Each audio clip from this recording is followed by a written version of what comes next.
¿Por qué no me acompañan a Apocalipsis? Vamos a capítulo 1 y capítulo 2. Bueno, hoy vamos a ver un mensaje en Apocalipsis. El mensaje central es desde el versículo 8 al versículo 11. Pero antes de ir ahí, quiero ver unos versículos antes. Dice capítulo 1, versículo 3. Bienaventurado el que lee y los que oyen la palabra de esta profecía y guardan las cosas en ellas escritas, porque el tiempo está cerca. Cuando tú lees Apocalipsis, acuérdate de este versículo 3, porque muchas veces agarramos a Apocalipsis o tenemos Apocalipsis y nos da miedo, ¿no? Sí, Apocalipsis, ¿no? Tenemos mucho la imagen de estas películas que se acaba todo, se destruye todo, y cuando pensamos en Apocalipsis pensamos en catástrofe, ¿no? Pero el Señor dice, bienaventurado el que lee y los que oyen. Así que la palabra bienaventurado es dichoso, muy feliz. Cuán feliz puedo ser por leer esto, ¿no? Y escuchar esto, la palabra de Dios. Y dice el último, ¿por qué? Porque el tiempo está cerca. Y si tú te pones a pensar y si tú has confiado en Jesús, pues puedes creer esto, ¿no? Que cuando acabe todo, cuando el Señor ponga todo en orden, Él va a estar ahí, ¿no? Y no sé tú, pero a mí, ahorita estoy nervioso, de verdad, pero me da mucha alegría pensar que un día voy a estar delante de la presencia del Señor, para siempre. Entonces, cuando tú leas Apocalipsis, piensa esto, ¿no? Que te tiene que traer felicidad. Capítulo 22 termina así. Dice el Señor, el tiempo está cerca. Entonces, confía en Jesús, confía en que Él vuelve pronto. Y que si tú has confiado en Él, que si tú has creído en Él, que si tú le has aceptado como tu Señor y Salvador, Él va a estar ahí. Y eso te debe de hacer feliz, ¿no? Porque has creído en Él, porque has confiado en Él. Dice también, versículo 9, esta es una revelación dada a Juan. Juan, el mismo que escribió el evangelio que lleva su nombre, dice versículo 9.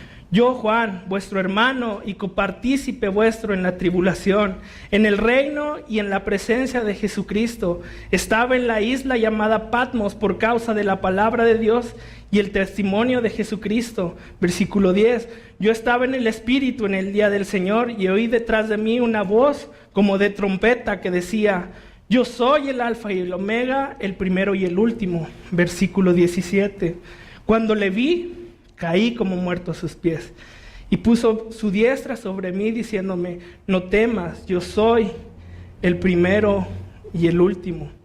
Y entonces esto es algo que Jesús le da a Juan, que el Señor le da a Juan que escriba. Y en el versículo 19 le dice, escribe las cosas que has visto y las que son y las que han de ser después de estas, las cosas que has visto. Este es un bosquejo del libro de Apocalipsis. Las cosas que has visto, capítulo 1, las cosas que son. Los mensajes a las 7 iglesias de capítulo 2 y capítulo 3, y las cosas que han de ser de capítulo 4 hasta que el Señor venga. Amén. Y me gusta porque pues, cuando el Señor venga, si vivieron felices por siempre, ¿no? Entonces, hoy nos vamos a centrar en uno de esos mensajes que el Señor dice las cosas que son. Y vamos a ver el mensaje a Esmirna. Dice versículo 8 al 11, lo vamos a leer. Y escribe al ángel de la iglesia en Esmirna, el primero y el postrero, el que estuvo muerto y vivió, dice esto. Yo conozco tus obras y tu tribulación y tu pobreza, pero tú eres rico. Y la blasfemia de los que dicen ser judíos y no lo son, sino sinagoga de Satanás. No temas en nada de lo que vas a padecer. He aquí el diablo echará a algunos de vosotros en la cárcel para que seáis probados y tendréis tribulación por 10 días. Sé fiel hasta la muerte y yo te daré la corona de la vida. El que tiene oído, oiga lo que el Espíritu dice a las iglesias. Y el que venciere no sufrirá daño de la segunda muerte. Amén. Entonces, esta es una carta, estos pequeños versículos es una carta escrita a una iglesia en especial. A una iglesia que estaba situada en Esmirna. Nos da aquí dónde es, a dónde es enviada esta carta. Y Y de Esmirna hay que decir muchas cosas, ¿no? Si tú te pones a leer, Esmirna es una ciudad que se fundó, algunos dicen 3000 años antes de Cristo. Entonces es una ciudad muy vieja que ha pasado por muchas cosas. Pero hoy quiero darte unos datos que creo tienen que ver con lo que vamos a ver hoy. Y dice así, Esmirna, si me pones el mapa, Dani, porfa. Si tú notas ahí están Esmirna, Éfeso, Laodicea, Filadelfia, Sardis, Tiatira, Pérgamo. Esas son las iglesias donde se situaban estas cartas, a donde son enviadas estas cartas en capítulo 2 y 3. Y Esmirna está ahí en el valle ese que se ve junto al mar, ¿no? Ahí estaba Esmirna, estaba cerca de Éfeso. Algunos dicen, creo que 40 kilómetros, creo, de Éfeso. Y esta ciudad es muy conocida porque era hermosa, había mucho comercio, llegaban ahí las importaciones, las exportaciones, había un gran mercado, no tenía necesidad de nada, era una iglesia rica. Todo eso se conoce anteriormente como Asia Menor, hoy se conoce como Turquía. Eso es Turquía, ¿no? Y entonces era una ciudad que no necesitaba de nada, que no tenía necesidad de nada. De repente se me imagina como aquí Manzanillo.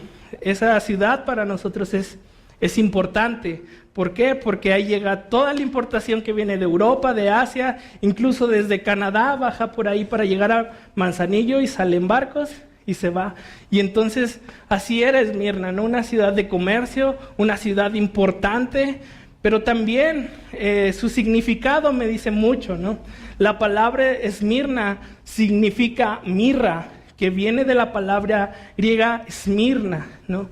Y la mirra la vemos en la Biblia como ese regalo que llevaron los magos del Oriente a Jesús. ¿Recuerdan? Le llevaron oro, incienso y mirra. La mirra se usaba especialmente para embalsamar a los muertos. Ponían esta fragancia en el muerto y lo embalsamaban. Ahora esa mirra que le dan al Señor pues representa su muerte, ¿no? Cómo es que el Señor Jesús murió por nosotros. Cómo es que el Señor Jesús tenía que morir en un sacrificio por cada uno de nosotros para que nosotros tuviéramos vida, ¿no? Para que nosotros tuviéramos esperanza. Y entonces ese es su significado. Esmirna significa mirra. También sabemos a partir de la historia que Esmirna era una ciudad idólatra. Tenían templos a sus dioses, a Cibeles, a Apolo, a Clepios, a Afrodita y un gran templo a Zeus. Entonces esta ciudad se caracterizaba porque tenía muchos dioses, ¿no? Y la gente de esa ciudad iba y le ofrecía a esos dioses sacrificios. En este tiempo en que está escrita esta carta, el Imperio Romano es quien domina ese territorio. El Imperio Romano es quien tiene el poder sobre esas tierras. Entonces me imagino yo que llegan los romanos y ven, ¿no? Oye, aquí adoran a todo mundo, aquí hay templos para todo, ¿no? Y ellos dicen, bueno, ahora se me va a adorar a mí. El César debía de recibir adoración, ¿no? Y dice que el emperador romano Domiciano, en el 81 al 96 después de Cristo, fue el primero en demandar adoración bajo el título de Señor de todas las personas de Esmirna. Entonces él dice, aquí yo mando, aquí yo soy ley, aquí lo que se dice es mi palabra, adórenme a mí, ¿no? De forma ya oficial. Y cada año todos los de Esmirna tenían que presentar adoración al César. Tenían que ir delante de él, ofrecer adoración y se les daba el crédito, ¿no? De ciudadanos, de un buen ciudadano, de alguien que ya tenía su religión, de alguien que ya había adorado al César. Como dije hace rato, hoy Esmirna es la tercera ciudad más grande de Turquía, por debajo de Estambul. Y no ha cambiado mucho, sigue siendo comerciante, sigue estando ahí con mucha importación, con mucho mercado, sigue siendo rica, pero también sigue siendo idólatra. Leía que el 96% de los de Turquía, de la población en Turquía, es musulmán. Y solo el 0.6% de la población es cristiana. Entonces no ha cambiado mucho, ¿no? Sigue siendo rica, sigue siendo poderosa, pero sigue siendo una ciudad sin Dios, sin Cristo. Y me pongo a pensar, hace un año creo más o menos vino Gaby, si tú has visto las diapositivas, ahí piden oración porque esta chica fue de misiones allá. Y allá ahora es diferente. Ahora pues ella puede ser cristiana, pero lo único que no puede hacer es proclamar el evangelio con libertad. No se puede. En este tiempo la iglesia cristiana estaba acorralada. En este tiempo, si no adorabas al César, si no adorabas a Roma, te iba mal. Aún dice que había judíos, una comunidad judía que obviamente no aceptaba el cristianismo, que obviamente era celosa, y esos judíos acorralaban también a los cristianos, no los perseguían, los acusaban. Entonces tenemos un pueblo cristiano que por un lado está el imperio de Roma, y por otro lado están los judíos. ¿Y a dónde se hacían, no? ¿Qué hacían, no? Y ahorita vamos a ver cómo era el corazón de estos hombres. Era una iglesia fiel. Si tú tomas nota, al título de esta predicación le puse iglesia fiel, porque era una iglesia sin tachas, era una iglesia ejemplar, ¿no? Y vamos ahí al texto, dice, y escribe el ángel de la iglesia en Esmirna. Ya vimos qué es Esmirna, ¿no? Un poco de lo que es Esmirna. Y escribe al ángel, dice. Aquí la palabra ángel no hace referencia a una creación celestial, a alguien que está en el cielo, en la presencia de Dios. Aquí la palabra ángel en el original es ángelos, que significa mensajero y alguien que lleva la buena nueva. Entonces es una persona a la cual el Señor Jesús escribe, ¿no? Y le dice a Juan, lleva esta carta al ángel, al pastor de la iglesia en Esmirna. Y la historia nos dice quién es este pastor. Se conoce quién era el pastor de esta iglesia, y la persona a la cual el Señor escribe esta carta para que él la comunique se llama Policarpo. Este hombre nos dice un poco su historia, que este hombre nació por ahí del 69 después de Cristo y murió en el 156. Según la tradición, este hombre fue discípulo de Juan. Se dice que este hombre conoció a muchos de los cuales habían conocido a Jesús. Él conoció a los apóstoles, pero era discípulo de Juan, y él a su vez tenía un discípulo que se llamaba Ireneo. Ireneo describe que Policarpo no solo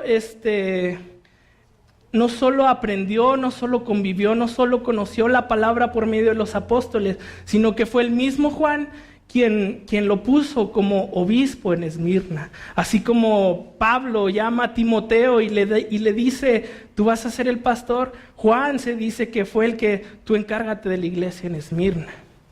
Y este hombre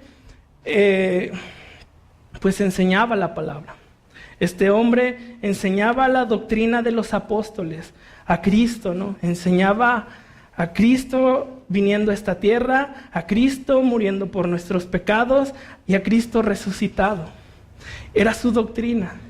Y entonces este hombre, al final de sus días, muere, como todos, pero lo matan en un martirio, ¿no? Dijimos que Esmirna era una ciudad acorralada. Dijimos que Esmirna era una ciudad donde los cristianos no tenían derechos. Este hombre lo toman y muere. Y más adelante vamos a ver cómo es que muere este hombre. Pero ese es el ángel, ¿no? A ese es a quien escriben esto. Y me encanta porque, no sé tú, pero imagínate, ¿no? Abres la puerta de tu casa y una carta, ¿no? Y a lo mejor dice de Juan. Pero cuando la abres, dice el primero y el postrero, el que estuvo muerto y vivió, dice esto, una carta de Jesús, una carta de tu Padre, ¿no? del que hizo todo, del que te salvó. De repente lees y el primero y el postrero, el que estuvo muerto y vivió, dice esto es de Jesús. Esto es de parte de Jesús. Imagínate eso, ¿no? Que tú abres y es Jesús el que te está escribiendo. No es Juan. Esto son palabras que Jesús dio a Juan para que él se las dijera, ¿no? Y a mí me encanta, ¿no? Saber pensar eso, ponerme en el lugar de Policarpo leyendo esto, ¿no? Leyendo lo que dice, una carta de aquel al cual has confiado, de aquel al cual has estado hablando durante mucho tiempo en tu vida, Jesús. Ahora, nosotros no necesitamos, porque no va a pasar y no te va a llegar, nosotros no necesitamos que abras tu buzón y te encuentres una carta de parte de Jesús. Esa ya la tienes. Es tu Biblia. Siéntete contento, siéntete dichoso, siéntete bendecido por las cosas que Jesús, que Dios, que su Espíritu han dejado en este libro. Porque sin duda son una ayuda para ti. Si quieres conocer el origen de todo, vas a Génesis. Si quieres algún consejo, vas a Proverbios. Si quieres saber qué va a pasar, vas a Apocalipsis. Si quieres conocer de Jesús, vas a los Evangelios. Si quieres conocer doctrina, las cartas de Pablo, ¿no? Entonces, este libro que tú tienes en tus manos, que espero que tengas, y si no tienes uno, dinos y te regalamos uno, es de parte de Dios para ti. Es de parte de Jesús para ti. Entonces, ¿cómo sabemos que realmente lo escribe Jesús, ¿no? Que realmente esto es de parte de Dios? Ahí dice, el primero y el postrero. El primero y el postrero, ¿no? El eterno. El que es desde un inicio y el que va a estar ahí y no tiene final, ¿no? El primero y el último, el alfa y el omega. Y dice ahí, el que estuvo muerto y vivió. Y para haber estado muerto tuvo que haber nacido. Juan 1:1, si me acompañas. Dice, en el principio era el verbo y el verbo era con Dios y el verbo era Dios. Este era el principio con Dios. Todas las cosas por Él fueron hechas y sin Él nada de lo que ha sido hecho fue hecho. Verso 14. Y aquel verbo fue hecho carne y habitó entre nosotros y vimos su gloria, gloria como la del unigénito del Padre, lleno de gracia y de verdad. El verbo Jesús vino a esta tierra, se hizo hombre para morir por nosotros. En amor, dice Juan 3:16, porque de tal manera amó Dios al mundo que envió a su Hijo, ¿no? Por salvación de todos nosotros. El que estuvo vivo y murió. Ahí Filipenses 2:6-8 dice así, el cual siendo en forma de Dios, no estimó ser igual a Dios como cosa que aferrarse, sino que se despojó a sí mismo, tomando forma de siervo, hecho semejante a los hombres, y estando en condición de hombre, se humilló a sí mismo, haciéndose obediente hasta la muerte, y muerte de cruz. A eso vino Jesús, a eso se hizo hombre, a que en una cruz Él pagara por los pecados del mundo, Él pagara por mis pecados y por tus pecados, para que tú pudieras tener vida siempre y cuando le recibas, siempre y cuando lo aceptes en tu corazón. Es lo único, no te pide más, ¿no? No te va a pedir más el Señor, no te va a pedir haz esto, haz esto, haz esto y vas a ser salvo. Lo único que quiere es que creas en Él, que Él te salvó y que Él dio su vida por ti. Ahora dice el que vivió. Hemos estado viendo las 2 semanas anteriores en 1 Corintios 15, ¿no? Las predicaciones de nuestro pastor, ¿no? Donde hablan de la resurrección de Jesús. Hablan de este Dios, de este Jesús que vino, que murió, pero no es como todos los demás. Todos mueren, ¿no? En este cuerpo físico. Pero Jesús nos enseña su palabra que resucitó, que hay testigos de eso. Y que podemos confiar en Él porque está vivo. El Señor Jesús está aquí hoy con nosotros, está contigo todos los días de tu vida. Ese es mi Dios, ese es mi Jesús, alguien vivo, ¿no? Y hemos visto también que si Jesús nos resucitó, pues todo lo que hacemos será en vano, ¿no? ¿De qué sirve venir a cantarle? ¿De qué sirve que estemos aquí escuchando esto, ¿no? ¿De qué sirve que yo esté aquí hablando de Él si está muerto? Pero no es así, y confía en que en el que has creído vive, y cuando tú te vayas de esta tierra, lo vas a ver, vas a estar con Él siempre.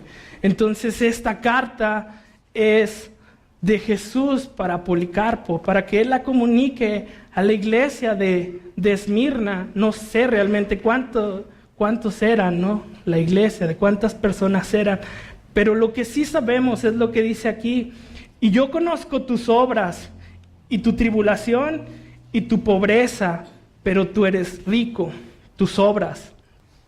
Si tú lees el mensaje, a excepción de Esmirna y creo Filadelfia, son las únicas dos iglesias en las cuales no hay reproche.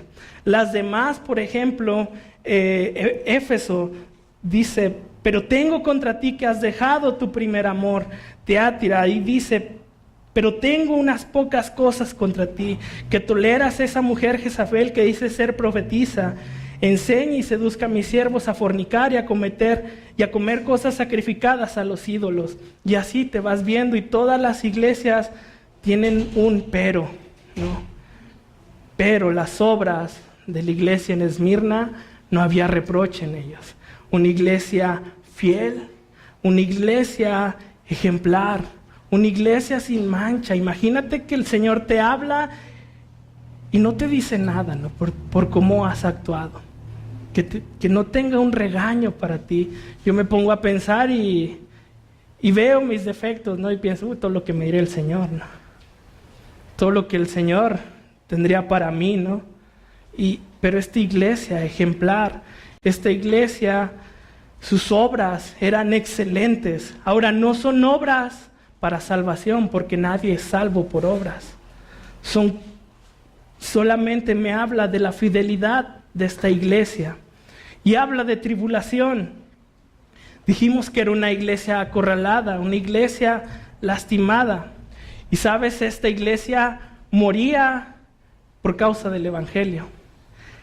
Esta iglesia era acorralada, ¿no? Esta iglesia las llevaban al estadio, los echaban a las fieras, y las fieras se los comían delante de todos.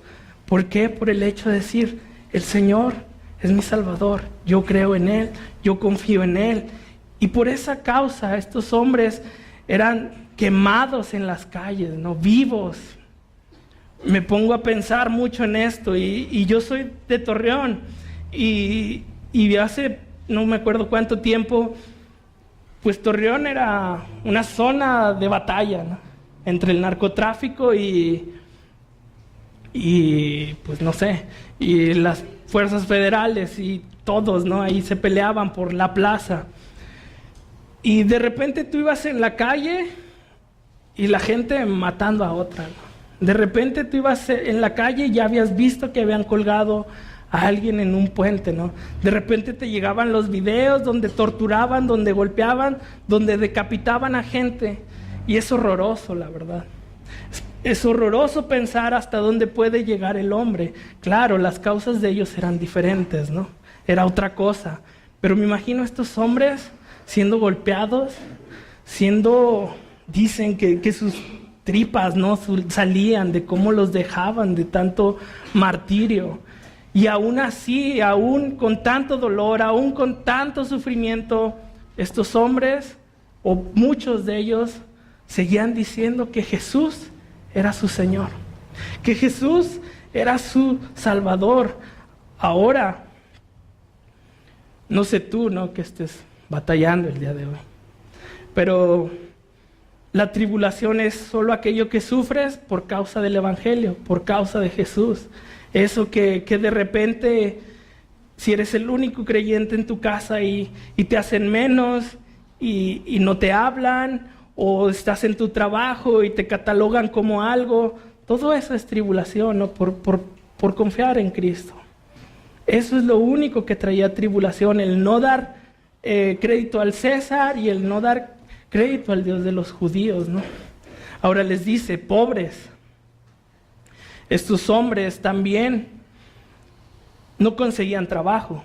Imagínate que llegas a una entrevista de trabajo y lo primero que te dicen, ¿eres cristiano? Sí, retírate. No les daban trabajo por ser cristianos. No les daban comida por ser cristianos. Ahora imagínate, una iglesia golpeada, una iglesia hambrienta y aún así fiel. Aún así con las ganas o con la fuerza que les daba el Señor. No sé tú cuáles sean tus problemas, no sé tú cuáles sean lo que tienes hoy, pero piensa en estos hombres que nunca negaron a Cristo, que nunca se echaron para atrás en lo que creían. Pero me gusta esto, pero tú eres rico. Las cosas del Señor no son para este mundo. Tenemos que, como dice nuestro pastor, la mirada hacia el cielo. La mirada hacia arriba, ¿no? Hebreos 10, 32 al 34.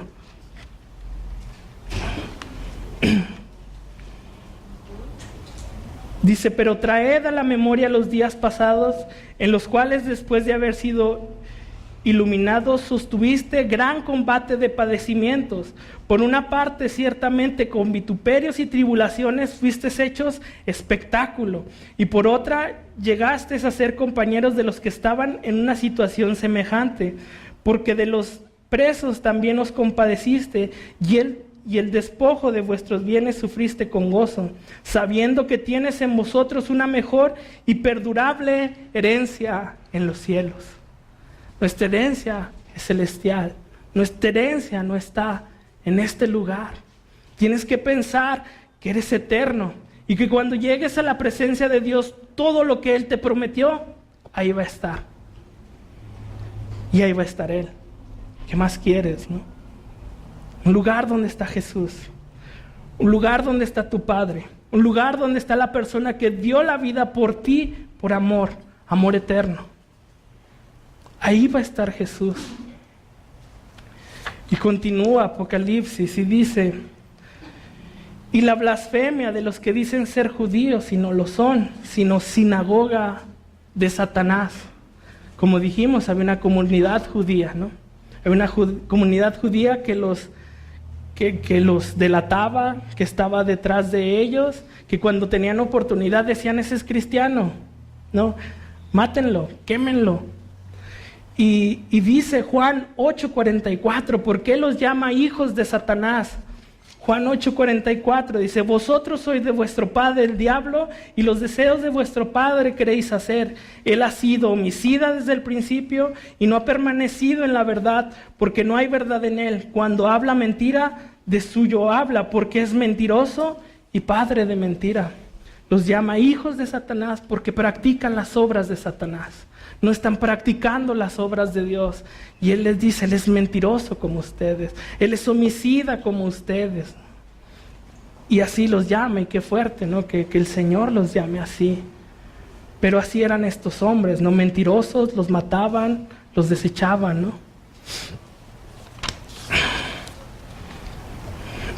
Y después dice, no temas en nada de lo que vas a padecer. He aquí, el diablo echará a algunos de vosotros en la cárcel para que seáis probados, y tendréis tribulación por 10 días. Sé fiel hasta la muerte y yo te daré la corona de la vida. Les dice 3 cosas que van a padecer. Imagínate, lees esta carta que no tiene reproche, pero te dice el Señor, vas a padecer. ¿Qué no ya padecemos? ¿Qué no ya nos persiguen? ¿Qué no ya no nos matan? O sea, más. Y después les dice, y tendrás tribulación por parte de Satanás. Esta tribulación es un ataque de Satanás, es de parte de él. A mí me recuerda a Job, ¿no? Llegan los ángeles y en los cuales estaba Satanás y le dice, ¿qué andas haciendo? Pues vengo de rondar la tierra. Y el Señor le dice, ¿ya has considerado a mi hijo Job? Nah, pues, tiene todo. No le falta nada. O sea, ¿cómo va a blasfemar tu nombre? Quítale todo y vas a ver cómo deja de adorarte, ¿no? Y entonces el Señor le da permiso. le dice, haz lo que quieras menos la muerte, ¿no? Esa depende de Dios, ¿no? Él tiene las llaves, ¿no? Y va a Satanás y le quita todo, le mata a su familia, le da enfermedades, le quita su ganado, le quita su casa. Y aún así, Job permaneció fiel. Y estas personas iban a pasar tribulación. Estas personas iban a ver en el lugar que Job estuvo, ¿no? Atribulados, golpeados, que iban a padecer más de lo que ya padecían, ¿no? Y les dice, durará 10 días. Aquí lo que algunos dicen es que pueden ser 10 días literales, pueden ser 10 años, 10 emperadores, 10 acontecimientos. Son comentarios. Pero lo que sí es verdad es que tiene un inicio y un fin. Lo que estos hombres iban a padecer era algo temporal. Algo que no iba a ser para siempre. Algo que tenía un inicio, pero que sí iba a terminar. Y si tú el día de hoy estás siendo atribulado por causa del Evangelio, si tú el día de hoy te las estás viendo negras, piensa que es por un momento. No va a ser para siempre. Pienso mucho en mi abuelo, ¿no? Mi abuelo fue pastor en Veracruz hace un montón de años, ni sé cuántos. Lo mandaron a Veracruz, a una ciudad pequeña, donde pues había brujos, donde había muchas cosas, ¿no? Y él llega con la palabra y le pasa lo mismo, ¿no? Le empiezan a perseguir a él y a su familia, porque si había un enfermo, mi abuelito oraba por él, y entonces el brujo se enojaba, ¿no? Y llegas con la verdad y la gente los empieza a hacer a un lado, los empieza a perseguir. Cuenta mi papá que una vez tuvieron que salir corriendo del pueblo porque ya los querían linchar. Entonces que a la salida de la carretera pasó el ejército y el ejército fue el que los salvó. Y pienso, ¿no?, en esto, que vuelven y solamente eso dura un tiempo, ¿no?, para el ministerio de mi amigo. Hoy me da gusto que en esa ciudad siga la misma iglesia, me da gusto que en Veracruz haya muchas iglesias que adoran el nombre de Cristo. ¿Pero por qué? Porque solo es temporal. Si a ti tu familia te hace a un lado, piensa que va a ser por un momento. Que todo eso que ellos están pasando se va a terminar. Y así estaban estos hombres. Imagínate, sí vamos a sufrir, sí nos van a tribular, pero solo va a ser un tiempo. Les dice otras dos cosas: no temas y sé fiel hasta la muerte. No temas, Salmo 121. Dice, alzaré mis ojos a los montes, ¿de dónde vendrá mi socorro? Mi socorro viene de Jehová, que hizo los cielos y la tierra. No dará tu pie al resbaladero, ni se dormirá el que te guarda. He aquí no se adormecerá, ni dormirá el que guarda Israel. Jehová es tu guardador, Jehová es tu sombra a tu mano derecha. El sol no te fatigará de día, ni la luna de noche. Jehová te guardará de todo mal, guardará tu alma. Jehová guardará tu salida y tu entrada desde ahora y para siempre. El Señor siempre está contigo. Por lo que sea que pases, ahí está Dios contigo, cuidándote. Dice que no se duerme, ahí viéndote, ahí al pendiente de ti. Vuelvo a lo mismo, ¿no? Estos hombres iban a ser golpeados, unos iban a morir, pero el Señor iba a estar con ellos a pesar de todo. Y les dice, sé fiel hasta la muerte. Muchos iban a morir, o si no, pues un día todos nos vamos a morir, todos nos vamos a ir de este cuerpo. Y si tú permaneces fiel, el Señor contigo, día y noche, cuidando de ti. Ahora, Policarpo,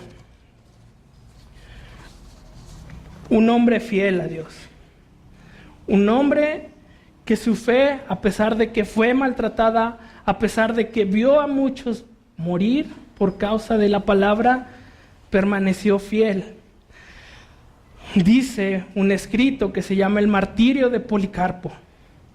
que narra su historia de cómo murió. Este hombre piden su cabeza y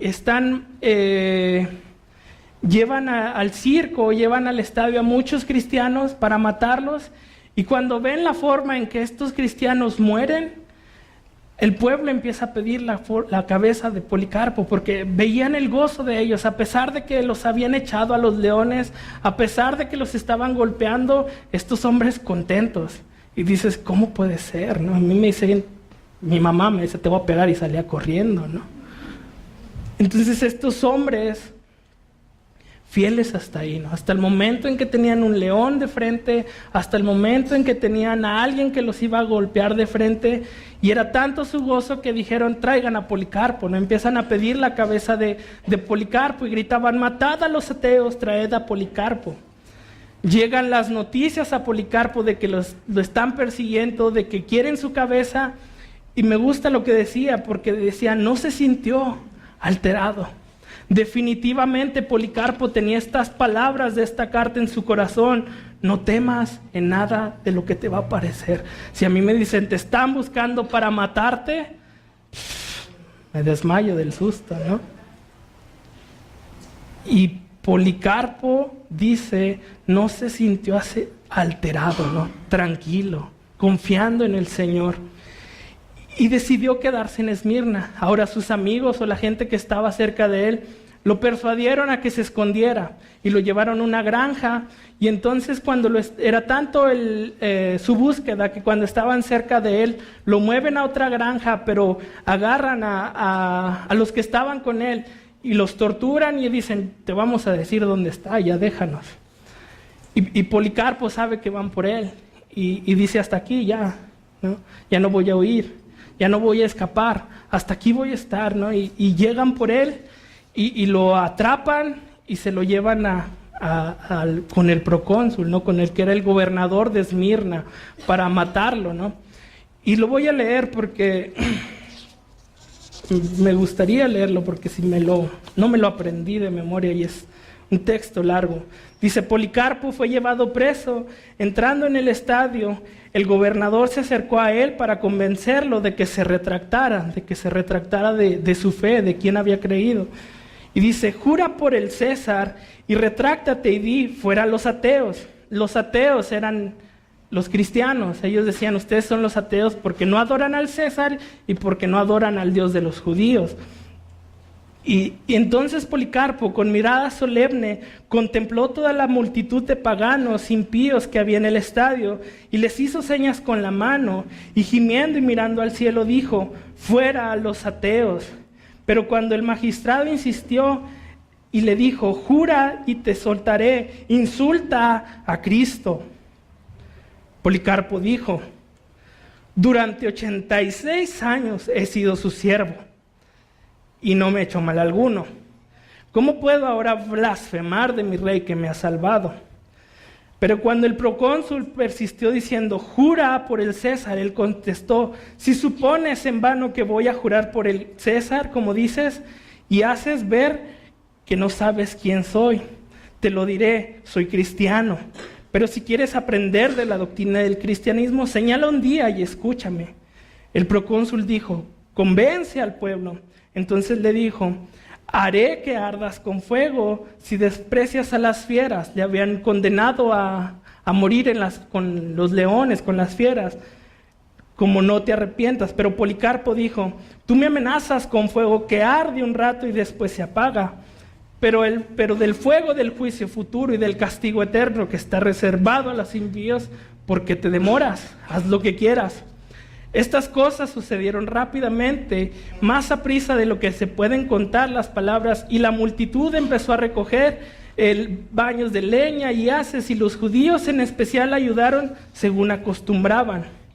Al punto, los instrumentos estaban preparados para la hoguera, fueron colocados a su alrededor, y como iban también a clavarle la estaca, él dijo, dejadme como estoy, lo iban a clavar, ¿no? Dejadme como estoy, puesto que él me ha concedido que pueda resistir el fuego. También me concederá que pueda permanecer inmóvil en la hoguera sin tener que ser sujetado por los clavos. Mirando al cielo hizo una oración. Cuando hubo ofrecido el amén y terminado su oración, el verdugo encendió el fuego. Y cuando surgió la llama poderosa, todos los que pudimos verlo contemplamos un portento, sí, y fuimos preservados para que pudiéramos referir al resto lo que había sucedido. El fuego, formando la apariencia de una bóveda, como la vela de un navío llenada por el viento, formó una pared alrededor del cuerpo del mártir, y estaba ahí en medio, no como carne quemándose, sino como un pan en el horno, o como oro y plata refinados en un horno, porque percibimos un olor fragante, como si desprendiera el olor de incienso de algún bálsamo precioso. Así que finalmente los impíos, viendo que su cuerpo no podía ser consumido por el fuego, ordenaron al verdugo que se le apuñalara con una daga. Cuando lo hubo hecho, salió una cantidad de sangre tan grande que extinguió el fuego, y toda la multitud se maravilló de que hubiera una diferencia tan grande entre los incrédulos y los elegidos. El número de estos estaba este hombre, el glorioso mártir Policarpo, que fue maestro apostólico y profético en nuestros propios días, un obispo de la Santa Iglesia en Esmirna. Este hombre lo capturan, lo ponen en fuego, dice que el fuego no lo quemaba, que estaba alrededor de él. Le clavan la daga y fue tanta la sangre que salió de él que apagó el fuego, ¿no? Pero me gusta eso, ¿no? Que nunca, aún estando acorralado, dijo, ok, démosle honor al César. Ok, sí, está bien, el César, que maldito sea Jesucristo, ¿no? Nunca lo dijo. Se mantuvo firme, se mantuvo fiel hasta la muerte. Y yo me pregunto, ¿no? En nosotros, ¿no? Aquí yo tengo la libertad en esta ciudad de pararme aquí y predicar la palabra. Tengo la libertad de salir a la calle y decir, soy cristiano. Pero ¿qué pasaría si un día nos viéramos en persecución como esta iglesia? ¿Nos permaneceríamos fieles a Dios? ¿Saldríamos corriendo? ¿Negaríamos a Cristo? Que nos vaya, te vas a morir quemado, ya te tenemos. Niega a Cristo. ¿Lo negaríamos? ¿No lo negaríamos? Es difícil, ¿no? Es difícil pensarlo. Es difícil decir, no, yo sí aguanto, no que me quemen. Pedro dijo, Señor, yo voy a estar contigo. Ay, Pedro, va a cantar el gallo 3 veces y me vas a negar. No, Pedro, ¿no? Entonces es difícil saberlo, pero hay que confiar en Jesús. Hay que confiar en su palabra, ¿no? Y dice versículo 11, y yo te daré la corona de la vida, el premio, ¿no? Para los que aguantan, para los que se mantienen fiel, la vida, ¿no? La corona era algo que se le daba a los que ganaban un juego, ese reconocimiento, ¿no? De una corona, él ganó, él es el que manda aquí. A nosotros, nuestro premio es vida eterna, ¿no? Por permanecer fiel, por creer en Jesús hasta la muerte. Y dice, el que tiene oído, oiga lo que el Espíritu dice a las iglesias. Creo que aquí todos tenemos oídos. Escucha tu palabra, escucha la voz de Dios, escucha estos mensajes, ¿no? Y como dijimos, bienaventurado, estas cosas son para que estemos felices, ¿no? Sé que son relatos tristes, sé que son relatos duros de un mártir, ¿no? Pero piensa esto, el que venciere no sufrirá daño en la segunda muerte. Apocalipsis capítulo 20 me dice cuál es esa segunda muerte. Versículo 10 en delante, y el diablo que los engañaba fue lanzado en el lago de fuego y azufre, donde estaba la bestia y el falso profeta, y serán atormentados día y noche por los siglos de los siglos. Y vi un gran trono blanco, y al que estaba sentado en él, delante del cual huyeron la tierra y el cielo, y ningún lugar se encontró para ellos. Y vi a los muertos, grandes, pequeños, de pie ante Dios, y los libros fueron abiertos, y otro libro fue abierto, el cual es el libro de la vida. Y fueron juzgados los muertos por las cosas que estaban escritos en los libros, según sus obras. El mar entregó a los muertos que había en él, y la muerte y el Hades entregaron los muertos que había en ellos. Y fueron juzgados cada uno según sus obras. Y la muerte y el Hades fueron lanzados al lago de fuego. Esta es la segunda muerte. Y el que no se halló inscrito en el libro de la vida fue lanzado al lago de fuego. La Biblia me enseña que hay un lugar para los que no quieren nada con Cristo. La Biblia me enseña que hay un lugar donde yo pienso que lo más triste es que no está la presencia de Dios. Un lugar apartado, un lugar alejado, un lugar sin Dios. Y eso es triste, ¿no? Porque si tú no confías en Jesús, si tú decides darle la espalda a Cristo, si tú dices, no, eso no es verdad, va a pasar, ¿no? Pero si tú has confiado en el Señor, si tú le has recibido, si tú lo has tomado como tu Señor, como tu Salvador, este lugar no es para ti. El lugar que tiene para ti es cielos nuevos, tierra nueva, la nueva Jerusalén, un lugar eterno, un lugar delante de la presencia de Dios todos los días de nuestra vida. Un lugar donde va a estar Jesús, tu Salvador. Imagínate, ¿no? Qué glorioso momento partir de esta vida y que el Señor te reciba ahí arriba. Que el Señor te reciba diciendo, aquí estamos, fiel hasta la muerte. Ahora estamos listos para ser una iglesia como Esmirna, una iglesia que el Señor nos manda una carta, no nos diga reproches. ¿Qué pasaría si tenemos tribulaciones, no? ¿Cómo nos comportaríamos? Permanecer fieles es el ejemplo que nos deja Esmirna. Y si tú dices, yo puedo morir por Cristo, creo que es mejor que empecemos a vivir para Cristo. Muchos de ellos sí aguanto, pero mejor empieza a vivir para Cristo, para que si un día te ves en esta situación, estés seguro de a dónde vas, con quién vas, quién te va a esperar. Y es maravilloso, ¿no? Tener un Dios tan bueno, un Dios tan amoroso, que envió a su Hijo a morir por todos nosotros, por nuestros pecados, a limpiarnos, ¿no? Dice la Biblia que éramos esclavos del pecado, que no teníamos voluntad con el pecado, pero el Señor nos ha libertado. El Señor nos ha hecho libres por su Hijo Jesucristo. Así que te animo a permanecer fiel en el Señor, a vivir para Él, a confiar en Él, sabiendo que nada te va a faltar, sabiendo que Él está contigo todos los días de tu vida.